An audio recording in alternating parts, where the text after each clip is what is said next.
The phone rings and you see a number you do not recognize.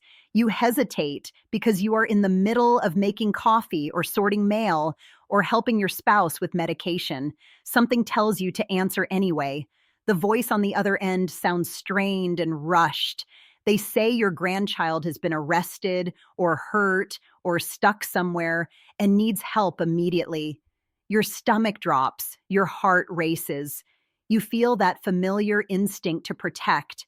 This feels like a normal family emergency. Families get calls like this every day.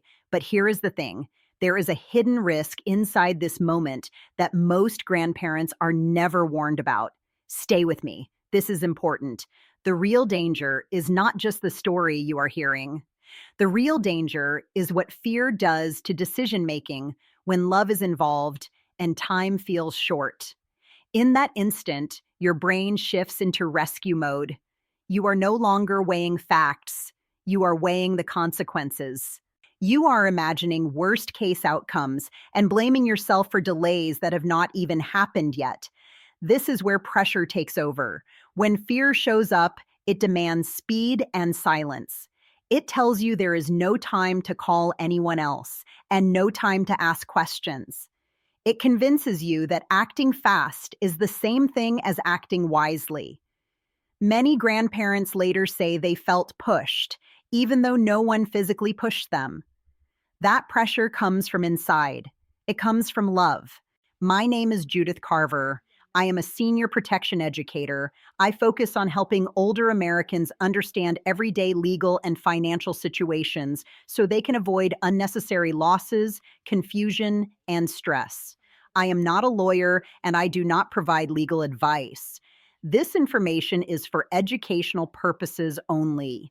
Every situation is different, and for real legal guidance, you must contact a licensed attorney or another qualified professional who can review your specific facts.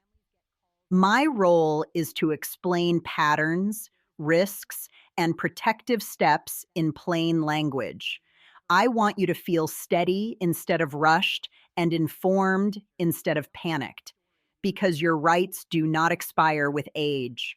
Now, listen carefully. The first thing to understand is that panic is often deliberately triggered.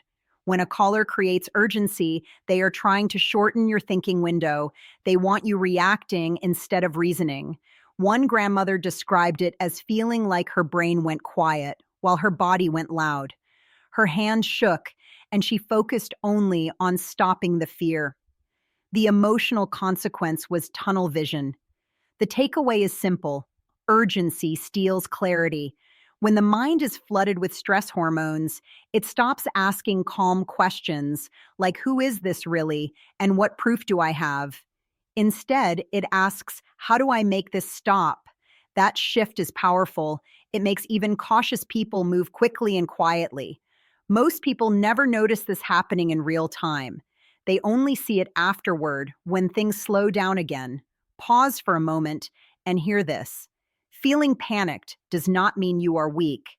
It means the moment was engineered to overwhelm your protective instincts. Here is where it gets interesting. These callers often rely on fragments of true information. A first name, a school mascot, a nearby town. None of that proves legitimacy. Information is widely available through social connections and public sources. A grandfather once heard his grandson's nickname and assumed the situation was real. He later realized he never confirmed anything.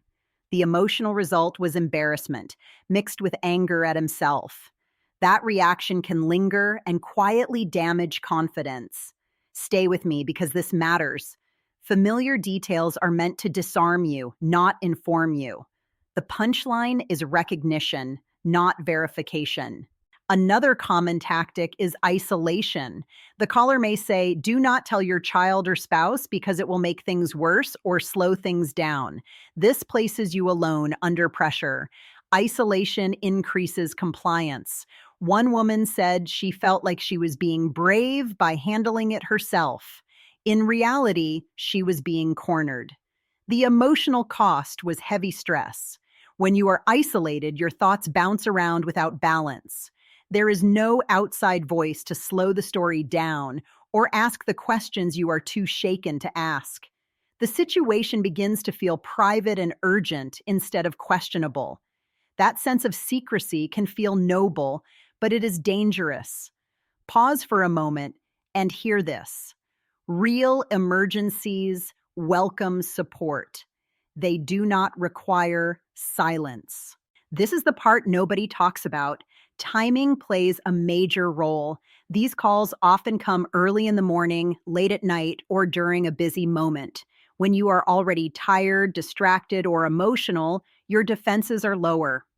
A man received a call just after returning from a medical appointment. He felt off balance and rushed. The punchline is this: disruption weakens judgment. Now pause for a moment. Notice how the caller may ask questions that invite you to fill in details. They might say, "Do you know who this is?" Or, "Can you hear me, Grandma?" When you respond, you may unknowingly provide information. Your mind wants to be helpful and reassuring, so it fills the silence. That is a natural human response. A senior once said she talked herself into believing the story because she kept supplying pieces that made it feel real.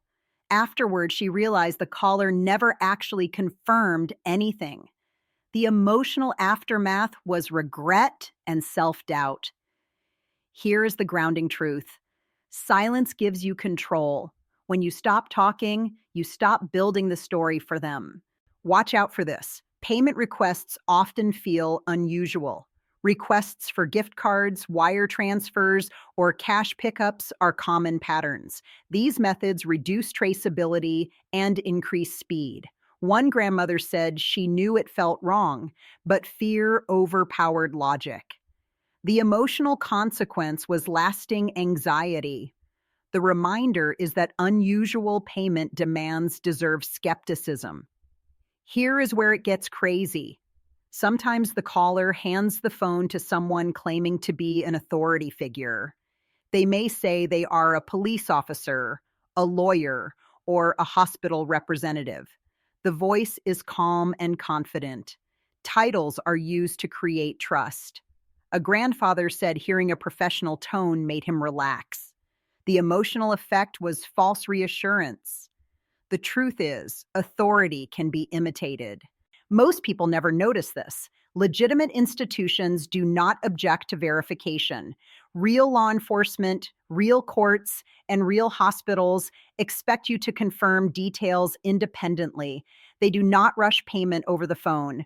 A woman once asked for written documentation, and the caller became aggressive. That reaction was revealing. The punchline is real authority allows questions. Now listen carefully. There is an important legal principle here. You are never legally required to send money based solely on a phone call. Even in genuine emergencies, there are formal processes. Arrests involve paperwork. Medical care involves billing departments. Courts involve notices. A senior once said, "I thought I had no choice." That feeling of obligation was false. The truth is, you always have the right to pause. This is important. Many grandparents worry that delaying could harm their loved one. That fear is understandable, but acting without verification can create irreversible consequences. Taking time to call a family member or an attorney does not cause harm. It often prevents it. The emotional benefit is confidence. The punchline is delay can be protective. Here is another reality. Caller stories often contain dramatic details meant to bypass logic. They may mention embarrassment, shame, or fear of disappointing parents. These emotional hooks are powerful. A grandmother said she acted to protect her grandchild from humiliation. Later, she realized the emotion was engineered. The consequence was emotional exhaustion. The lesson is emotional pressure deserves scrutiny. Let me continue on this. Preparation changes everything. When families talk in advance about how to handle emergency calls, panic loses power. Some families agree on code words. Others agree that no money is sent without confirmation from another adult. A couple told me this plan helped them sleep better. The emotional result was calm. The punchline is preparation restores control. Do not let them fool you. Even if no money is lost, the emotional impact can linger. Seniors report loss of trust, shame, and reluctance to answer calls. These feelings are common. They do not mean you are weak, they mean you care. Compassion is a strength. After an intense call, the body can stay on high alert. Sleep may be disrupted, and confidence may quietly erode. Some people stop trusting their own judgment. That is the hidden cost. Stay with me. The key is pairing compassion with boundaries. You can care deeply and still pause. You can love fully and still verify. Boundaries do not reduce kindness, they protect it. Look, today was about slowing the moment down. When the phone rings and fear rises, you now understand what is happening beneath the surface. You know that urgency is a tool, not a command. You know that asking questions is not rude, it is responsible.